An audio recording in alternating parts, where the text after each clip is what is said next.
What is good, everybody? Welcome back to the final regular season edition of Flock Friday here on Chase's Sports News. I am your host, Chase Coburn, here today to preview the matchup that you currently see on your screen. Steelers, Ravens, Week 18. It doesn't get much better than that. We're excited to break it all down here on today's program. Hope you guys do enjoy. And the last time we spoke, I know since then we've had grown a decent following on Instagram, more than doubled our followers since that time, from 6,000 to now up to nearly 16,000. So really appreciate you guys for all the support. And I know we had a few clips from last week's episode that did go viral. I would say a few 100,000 viewers over on Instagram at chases_sports_news. If you want to view the Instagram page, we'd love for you guys to follow over there, and hoping to post a few of the clips from today's episode on there as well. And as I was saying, really since the last time that we did speak, last time around we thought it was over, right? We just thought, let's have some fun with this final game, because there's no way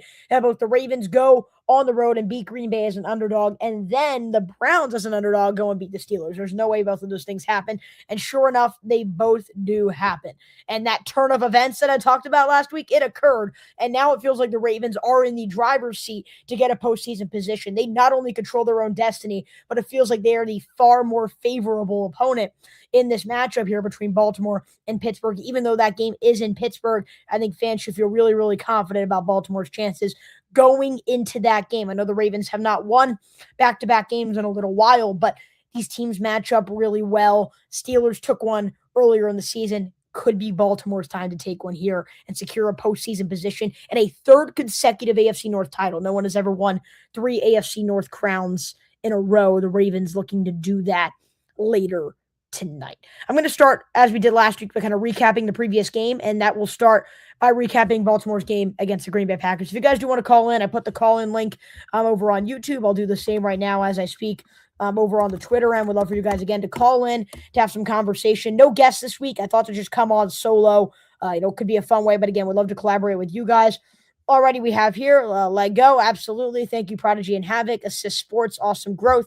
Thank you guys so much for your support on all those ends. And again, we would love to collaborate with you over the course of this episode. All right, that matchup between Baltimore and Green Bay. Ravens played their best complete offensive game of the season against the Green Bay Packers on Saturday Night Football, technically on a holiday exclusive on Peacock. Ravens just ran the ball really well. And we're going to talk about some of the Tyler Huntley chatter about how maybe that needs to quiet down. Shout out to Snoop for coming in and picking up 2 really big wins over superior NFC North teams that are Super Bowl contenders. So shout out to Snoop for what he's done here as Lamar Jackson's backup in 2025 and what he's done as his backup for many years, right? Stepping in and providing a quality of football that is good enough to get the job done. But the Ravens overall just played really well in that Green Bay game because they were able to run the football effectively with Derrick Henry. And fans were calling for John Harbaugh and Todd Monken, and analysts like myself were doing the same after he gave Derrick Henry only 18 carries against the New England Patriots and did not give him a carry at all in the final 12 minutes and 50 seconds of the football game. A huge reason why the Ravens ended up losing to New England in that matchup and blowing yet another fourth quarter lead. In this game, they stuck by that run. They ran it 36 times, 216 yards for Derrick Henry, career high workload, another game of 200 plus. Now he has the most 200-yard games in NFL history, and he had 4 touchdowns as well. The Ravens scored 41 points, and I think what's so interesting is that performance against Green Bay is their best offensive performance of the season for Baltimore, and it came with Snoop Huntley. They scored 41 points, which is tied for their most this season. But if you remember back in that game against Cleveland in week 2, when the Ravens scored 41 points, they had a defensive touchdown and special teams and defensive, plays force that kind of put Baltimore inside the red zone multiple times to score most of their touchdowns. So it really wasn't an offensive day. It was more of a collective day that led to 41 points. Long story short, the Ravens really didn't score 41 points offensively in that Cleveland game. The defense got some. The special teams got some. This was their highest scoring game of the season. They had 414 yards. That's the third most this season collectively. And they had 5 drives of 50 or more yards. That's the third time they've done that this year. They did that to open the season at Buffalo, and then both games with Tyler Huntley against Chicago and against the Green Bay Packers. And I think that sets up a situation where fans were saying, and analysts like Shannon Sharp went out and many other people went out and said, why don't you start Snoop Huntley over Lamar Jackson? Because the Ravens are 2-0 and they started Huntley this year. Derrick Henry was a machine. The offense didn't turn the football over. But for the people who think Tyler Huntley was the deciding factor between an average offense and an explosive offense is clearly just ignorant to what is really going on in Baltimore. It has nothing to do with Tyler Huntley. Again, huge shout out to Snoop for what he did coming in there, making those plays and winning the football game. But he was 16 of 20 because he had 5 yards per attempt. I don't think he attempted one pass the entire game, more than 20 air yards. See, what the Ravens do when you have a guy like Tyler Huntley at the quarterback position, you truncate the playbook. Everything is simplified. It all has to do with the play calling. It has nothing to do with the personnel. If you had Lamar Jackson out there with that play calling, you see this offense even go to the next level because you have a guy in Lamar Jackson that is capable of making those plays. The Ravens call, a system with Tyler Huntley that is far more reserved because that's all he can do. But if you had that same system, but you added in Lamar Jackson, you have this idea that the Ravens can play safe, play conservative, and run the football, play smash mouth football that you know the Ravens can play, plus the opportunity for big plays. You don't start Tyler Huntley over Lamar Jackson. It has nothing to do with Tyler Huntley or Lamar Jackson. It has to do with the way that the Ravens play call. Now, do the Ravens play call differently with Tyler Huntley? Yes. But it isn't like one correlates with the other. The Ravens should be able to still call the same playbook with Lamar Jackson because him and Huntley have the same capabilities, except Jackson is a premium version, a 3-time first-team All-Pro and 2-time league MVP. So for the people who would rather Lamar Jackson start than Tyler Huntley because they look at the offensive success in those games, it has absolutely nothing to do with quarterback personnel. It all comes from the play calling from John Harbaugh, Todd Monken, and this coaching staff. And if they run that same system against Pittsburgh, and in any given game, frankly, you're going to see this offense look a lot more efficient, a lot more productive, and a lot more explosive. Especially if Lamar Jackson is still injured, which we're going to break this down. With Lamar Jackson coming back from injury, there's speculation that maybe he's a bit healthier, which is important. But especially if he is injured, you don't need to make Lamar the superstar. You saw what you can do with a backup quarterback. Treat Lamar Jackson as just a premium version of that, and you're going to find success. Let's go here. When you have King Henry running for 216 yards on 36 carries and scoring 4 touchdowns, you can have Josh McCown playing QB. Exactly. It has nothing to do with Tyler Huntley playing at QB compared to Lamar Jackson. You don't think the Ravens were going to have that same success with Lamar Jackson? It just all has to do with sticking to their identity. And this year, whether that's Jackson taking a step back or the receivers not looking as great or Jackson dealing with injuries, which I think is probably the biggest culprit, Lamar Jackson has not been the center of attention this year when this team has played really well. It has been Derrick Henry, especially since the bye week. You've seen kind of that growth from Derrick Henry, and he's not slowing down either. So the Ravens need to continue to play through Derrick Henry, whether Tyler Huntley or Lamar Jackson is out there at the quarterback position. Has nothing to do with the quarterback play, entirely dependent on the play calling. Just wanted to get that out of the way. And now that Lamar Jackson is returning, it sets up a situation where the Ravens do need to come in and play with that approach. But again, having Lamar Jackson is so much better than having Tyler Huntley because you can go down and you can feel confident in having Lamar Jackson under center to go out and make plays. Tyler Huntley has been a more efficient quarterback this year because that's what he's been asked to do. He hasn't been asked to go and make big plays. We know Lamar can go and make those big plays. And it feels like a situation where now that you have Lamar Jackson, you could see this offense even go to the next level through the air. So that when you don't have Derrick Henry running for 216 carries every single game, or 216 yards on 36 carries and 4 touchdowns every single game, you have in your back pocket, oh yeah, we have this Lamar Jackson guy who's the reigning first-team All-Pro, and he can go and make some plays for this team. Spitting facts, love it, appreciate it. Who do you think will win this game? Stick around. We're going to go for about 20 more minutes, and you guys will see who I have winning it, this game and going to the postseason and winning the AFC North at the end of the episode. I do want to talk about another key storyline. TJ Watt and Derek Harmon are good to go for this Pittsburgh defense. Watt has not played since week 14 against Baltimore. He had that punctured lung, which was a really scary injury. I'm so glad that he is all right. Those can be really dangerous, but we know the value that TJ Watt provides for this Pittsburgh defense when he is on the field, especially when it comes against Lamar Jackson. Lamar has struggled in the past against the Steelers team. Maybe inconsistent is the better word. TJ Watt against Lamar Jackson, 16 sacks in 14 career games, or that is just against Baltimore in general since Jackson became the starter. alongside 3 forced fumbles. So we know that Watt can cause havoc in the backfield, especially with a pass blocking scheme that has been more suspect. The Ravens can certainly block against the run, but not against the pass this year. Daniel Faalele, Roger Rosengarten, those guys were exploited the last time around against Pittsburgh. And now that you have a fully healthy TJ Watt alongside Derrick Harmon in the interior, you could see this Steelers defense take things to the next level. And with Derrick Harmon, he wasn't there in that Week 14 matchup against the Ravens. And while the Steelers were able to pull through, I don't think they were really pleased with their performance against the run. The Ravens were able to run all over the Steelers team, not efficiently, but they really wore them down towards the end. And that was really their biggest juice offensively, was their ability to go and run the football, because Buffalo exploited them the week before. And Derrick Henry has had so much success against the Steelers team in previous weeks, 150 yards in his final 2 games against them last year to close out the season. So we know Henry can run on this team, but the Steelers have tightened things up over those past few weeks with Derrick Harmon coming back in their past 3 games, 2 of which with Harmon in the interior. They've given up just 52 rushing yards per game,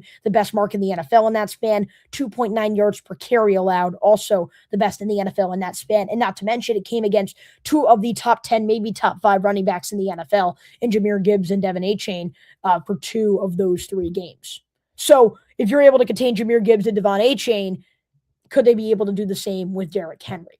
And this is a situation for Baltimore where you always want to play through your strength as opposed to trying to play through your opponent's weakness, right? Don't go away from your identity because there's a team that can do it well on the other side. The Steelers have not had a great resume against Derrick Henry in the recent past, especially over the past 3-4 games. So the Ravens need to continue to stick with the run. However, they also need to have a backup plan, and that is why it's so important that Lamar Jackson is in the game. Because if Pittsburgh does come out and they have the success against the run that they have had against Jahmyr Gibbs and Devin Achane, who are different runners than Henry, but still similarly as explosive, if they are able to shut down the run like they have in those matchups, you now have Lamar Jackson and his ability to go out and make plays. I also do want to clarify this because there are a lot of Lamar Jackson haters and Lamar Jackson believers who always argue about what is considered a big game for Lamar Jackson. Feels like every time Lamar Jackson loses a game on primetime, that is what critics view as a big game until Lamar wins on primetime, and it's not considered a big game anymore. So I know Ravens fans have kind of made the joke of, let's define if this is a big game or not. Yeah, Lamar Jackson, this is a big game for Lamar Jackson. This is pretty much a playoff game. And I know this won't go on his playoff record, whether he wins or loses. It will not dictate his current 3-5 record in the postseason. But this is pretty much a playoff game. You win and you move on, and you lose and you're out on the road at a primetime spot where you need to go and make the plays and you need to go and will your team to victory. This is pretty much a playoff game for Lamar Jackson. This is a big game for Lamar Jackson. And so that whole narrative, that will be in place tonight. That will be in place tonight. This is a game where Lamar Jackson needs to go and play a great football game. This is a big game for Lamar Jackson. This is a big spot for Lamar Jackson. Is he going to have the same success? I don't know, right? I mean, we will see what Lamar Jackson will do in this matchup. I think that if Lamar Jackson wins this game, we can look at him and say, wow, he pretty much stepped up in a playoff game. And I think that could maybe help them if the Ravens are in the playoffs, because they've kind of been playing playoff football for a while. When you start 1-5, every game feels like the playoffs, and especially games like these where it is as simple as you lose, you're out. You win, you live to see another day. It is that scenario. Has Lamar done well in those scenarios? No. But you got to give him a chance here, and you got to be a believer that he can do it in this matchup. I think part of Lamar Jackson's struggles this season, and a big part of it, have come because of injuries. He's been injured. He's missed 4 games. He's had other lower body injuries that have kept him out of practice. This week, he practiced all 3 days in full for the first time since week 10 ahead of that game against the Vikings. He also didn't have a significant amount of tape on his ankles for the first time in a while. A lot of speculation that maybe he is healthier, and offensive coordinator Todd Monken really validated those rumors. And he said, yeah, he is the healthiest he has been in a very long time. So Lamar Jackson, I'm looking at you. It's time to go and make the plays. It's time to will your team to victory. If the Steelers are able to stop the run, this is a big-time spot. And the critics and the haters, as well as the believers and the lovers, can use this game on Lamar Jackson's big game resume.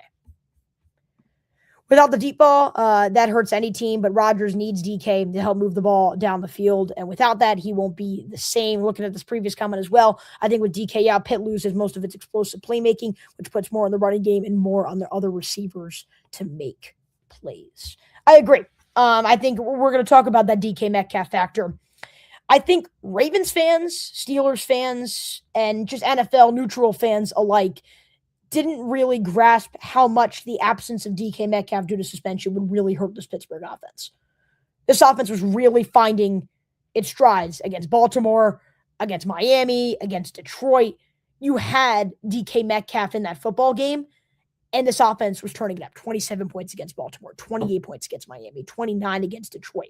But you take Metcalf away in a matchup against Cleveland, and I know the Browns have a truly incredible defensive unit, but the Steelers scored 6 points. They scored 6 points. And you can tell that Rodgers and the offense just looked stagnant without Metcalf on the field. Only 160 yards about passing without Metcalf. And Metcalf is really what killed the Ravens, right? Rodgers had 4 completions, 20-plus air yards down the field. That was the most he's had in a game this entire season because, as mentioned earlier, Rodgers has not done a great job with the deep ball this year. He's not 32-year-old Aaron Rodgers. He's 42-year-old Aaron Rodgers. He's relied far more on kind of these shorter passes. So I look in this game, and, against Baltimore, Metcalf had 7 catches, 148 yards. Forget when he was targeted. With Metcalf on the field, Rodgers completed 67% of his passes, passer rating around 100. Without Metcalf on the field, completion percentage over 10% worse, 56.7% completion rate, only 4.7 yards per attempt to 7.1 when he was on the field, and a 69.1 passer rating. So now without DK Metcalf, you saw what they did last week. Who's winning these battles one-on-one? Who's making a play on the outside for already an inept Steelers passing game for the most part, but especially without DK Metcalf out there? I know PFF grades aren't, the best barometer or the best way to judge receivers in the National Football League, but just looking at PFF grades, look at the ones that are available. Roman Wilson is 95th of 133 qualified PFF receivers. Calvin Austin, 126th. Adam Thielen, 130th. Marquez Valdes-Scantling, dead last, 133rd among 133 qualified candidates. Ben Skowronek, these guys he doesn't qualify. But if the Ravens lose to Ben Skowronek, Calvin Austin, and Marquez Valdes-Scantling on the outside, they don't deserve a postseason spot. Period. The goal for this Baltimore team is you cannot let Aaron Rodgers make big plays down the field like he did last week. He simply can't. His average depth of target this year is 6.29 yards. That's the lowest among 35 quarterbacks this year with 250 more snaps. Rodgers has worked so well with Kenneth Gainwell and Jaylen Warren in these screens, the quick game, and the flat, Jonnu Smith, Pat Freiermuth, guys like that. That is what also killed the Ravens because they ended up having to back off and respect the deep ball, and so they were giving up all these yardage and all these completions on these shorter gains, and the Ravens can't afford to do that. So if they shut down the deep game, and you can really hone in on making sure that Jaylen Warren and Kenneth Gainwell don't break free, the Ravens are going to have an easier time containing this Pittsburgh offense. DK Metcalf is clearly the MVP of this offense. He is clearly the most valuable contributor on that Steelers offense. And if, again, the Ravens lose, if the Ravens lose to Marquez Valdes-Scantling, Ben Skowronek, and Calvin Austin, you don't deserve to be in the postseason, and you have no one else to blame but yourselves. And frankly, that story rings true for every single facet of this game. If the Ravens lose this game to the Pittsburgh Steelers, you have nobody else to blame but yourselves. You don't blame the injuries. They have the same win percentage with and without Lamar Jackson this year. Injuries have not been the problem. They cannot be the scapegoat. They were earlier in the year, but not anymore. You have to blame yourselves if you lose to a team without their number one wide receiver and an offense that looked completely inept last week. If you lose to that with your season on the line at a big spot for the division, you don't deserve to be a postseason team. If you're 8-9, you don't deserve to be a postseason team. Ravens fans, even though they did it to themselves, a lot of them, and analysts like myself, just thought, it feels like they need to at least have a chance against Pittsburgh. But if you lose twice to the Pittsburgh Steelers, you don't deserve to be in the playoffs. So that's when changes should be imminent. If the Ravens lose this game, go ahead and make changes. Make some moves in the front office. Maybe get rid of John Harbaugh because you have no one else to blame but yourselves if they lose this game. On the flip side, if you win, great. See what you can do in the playoffs. But if you lose, there are no excuses for Baltimore. Any thoughts on the Mark Andrews hate? I've been a critic of Mark Andrews for sure. I think that Andrews is fine. He's like everybody else on this team. He makes a lot of big mistakes in big moments. I mean, tonight's a big moment for this entire team, right? How's Mark Andrews going to fare in the big moment? How's Zay Flowers going to fare in the big moment? How's Lamar Jackson going to fare in the big moment? How's John Harbaugh going to fare in the big moment? This team has oftentimes collapsed when the lights have been the brightest. And this is a really, really bright light with 70,000, terrible towels in the stands, and you're playing with your season on the line on the road. I mean, this is that big spot. So when it comes to Mark Andrews and when it comes to Zay Flowers, when it comes to Lamar Jackson and all of these, culprits who have really been the problem over the past few years in these biggest spots, they all need to step up. And that includes also the player that I'm looking out for is Isaiah Likely. Right? Isaiah Likely hasn't done anything bad in the playoffs, but he's had these big moments, these big plays on primetime. He makes a lot of big plays, but he also makes a lot of mistakes under the brightest lights. This team needs to step up. They can't let the pressure and the moment get too big for them. For Isaiah Likely, it feels like maybe he's due for a big game. Right? I feel like I keep saying that with Isaiah Likely. I've been a huge fan of Likely. I just think physically he's one of the more talented tight ends in the league because he has the body of a tight end, the strength of a tight end, but I feel like the speed and the agility of like a low-end receiver. I feel like he could be a key contributor on an offense as he was last year for this Ravens team, particularly down the stretch. Same goes for 2023 as well. So I really like Isaiah Likely. I really like what he does for this offense, but this year has been a down year. For this game against Pittsburgh, it is important to note that Likely has made big plays in the past on primetime, right? Went for over 100 yards against Kansas City. This year went for 60 yards against Miami. He was the Ravens' leading receiver against Cincinnati on Thanksgiving. He had 4 catches most recently against Green Bay. It feels like he's always making an impact on primetime. And against a Pittsburgh team that really did not fare well against Harold Fannin, they gave up a touchdown to him before he went down with an injury, and that against Cleveland. They didn't do well against Darren Waller either. He had 7 catches for 66 yards a few weeks back against his Pittsburgh defense. Given how they've played against tight ends in the past, maybe it's Mark Andrews, but I'm thinking this could be the Isaiah Likely game and the game where Isaiah Likely could go and make the game-changing plays, this time in favor of Baltimore's offense. It's not hate at this point. Mark Andrews has been so unreliable in big moments. He has definitely had a few good years, but he has been declining for sure. Yeah, I don't really understand the Mark Andrews extension, to be honest with you. I know a lot of people are saying that it's a team-friendly deal. I don't think so. I don't think it's a team-friendly deal. I think $13 million for a deal that's going to be kicking into his age 33 season where he's gotten worse in 3 consecutive years. That's not a team-friendly deal. I think what the Ravens should have done is let Andrews walk and sign Isaiah Likely for cheap and keep Charlie Kolar around, because between Kolar, Patrick Ricard, and Isaiah Likely, you have enough in that tight end room. Or maybe you re-sign Andrews and trade him for somebody else. But you're going to get Likely for cheap. He's not going to cost $10 million, $13 million like you thought he would in the offseason after a down season like this one, at least as of right now. So that's what I would have done if I were the Ravens. Now that you're in this position, I would have that contract on the books and trade Andrews for a defensive back, or trade Andrews for a draft pick, or trade Andrews for a pass rusher, because the Ravens have enough at that tight end spot between Charlie Kolar, Isaiah Likely, and again, Patrick Ricard, if you include him kind of in that position, even though he's a fullback. I don't really understand the extension. I know he's done so much for this team overall, and you can point to this, that, and the other thing, and he's the leading receiver and all that, but you're right, he has not stepped up in big moments, and that needs to matter as well when it comes to these big extensions that are going to be handed out, because it feels like that's going to matter with the whole Zay Flowers situation as well. This is going to be a defensive battle. I don't expect there to be more than 45 total points. I guess I'll like the Ravens 15-13. Goodness gracious, going to be a thriller. Also, shout out to my boys in Duval. Yeah, Jags are looking really good right now. We'll make a full postseason prediction video on the channel later this week.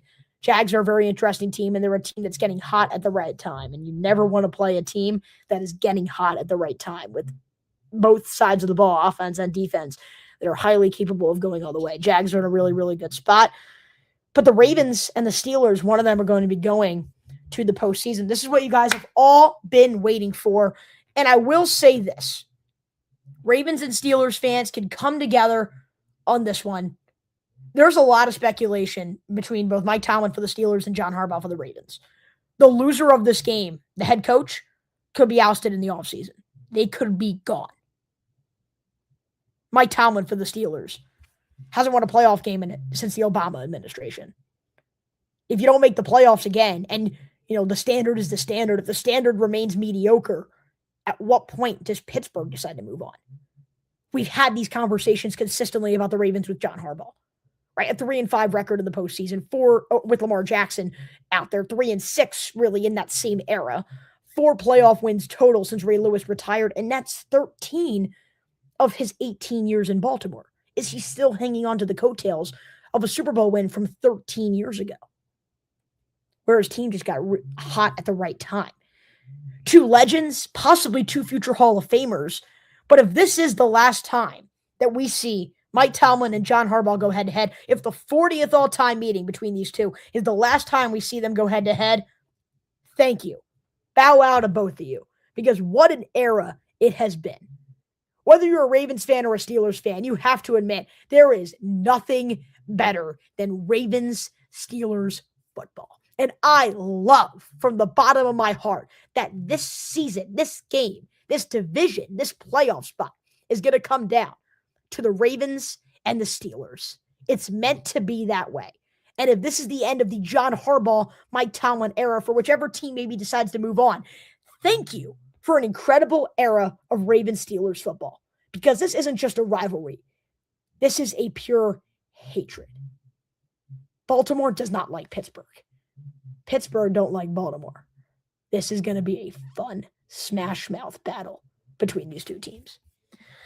Both these coaches wore out their welcome. Steelers need a new culture. Ravens need a new culture leader. I could definitely see one getting fired if they lose. And I think that was part of the narrative as well. What Adam Schefter was kind of implying on the ESPN Countdown show was that maybe Harbaugh is more likely if the Ravens lose than Tomlin would be likely if the Steelers lost.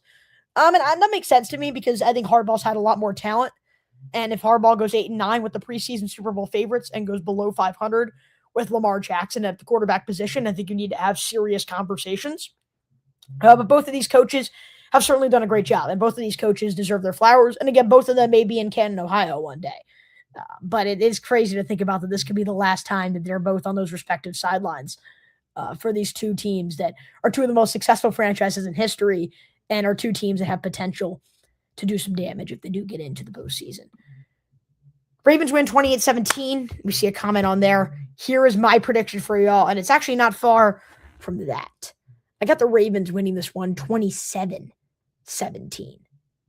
At least for now, that's what I'm thinking, because I truly do feel that the Ravens are going to be able to put up that type of point total on the Steelers if they stick to their identity. And 17 points may be generous. Maybe this is a little bit of a more lower scoring affair. I just don't think the Steelers are going to have enough to keep up with the Ravens. The Steelers are going to need to win the turnover battle like 2-0, 3-0. And that's been a big part, right? If the Ravens lose the turnover battle again, and you lose the turnover battle again in a big spot, yeah, you're probably going to lose. Like, the Ravens need to control the turnover battle. But without DK Metcalf for Pittsburgh, they are the better football team. They are the better football team. But are they going to be able to execute? And turnovers are going to be the key. Unless Pittsburgh forces turnovers, I do not think this offense is going to be able to go toe-to-toe with Baltimore's. And even though Pittsburgh's defense is a far more formidable group than the Ravens at this point in time,